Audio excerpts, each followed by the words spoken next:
Rutherford का परमाणु model आज आम बुझिया तेरे रदरफोर्ड एक शून्यपातिया परमाणु मध्य किसी आल्फा कणिका निक्षेप करते से आल्फा कणिकार नाम है हीलियम आयन जहाँकि दुई युक्तात्मक होता है। तेणु आम आज देखा कि से क्यों सिद्धांत पहुँचते ये आल्फा कणिका गुड़ी निक्षेप करने द्वारा एठारे तुम मैंने देखिपार कि अधिकांश आल्फा कणिका परमाणु मध्य दे गति कर पारी आम यही सिद्धांत पहुँचा जे परमाणु मध्य अनेक फांका स्थान अच्छी एवं देख अल्प किसी आल्फा कणिका जहाँकि निजर दिग बंकई जाए।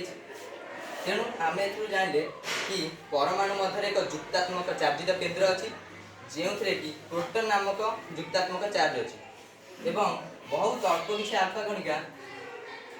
जो दिगरे आसी से दिगरे 180 डिग्री कोण अनुसार पछक फेरी जाइछंती। आम जानिले कि परमाणु मध्य युक्तात्मक चार्ज खूब कम स्थान ग्रहण कर। तेणु आम रदरफोर्ड यही सिद्धांत पहुँचले जे परमाणु मध्य बहुत परमाणु मध्य युक्तात्मक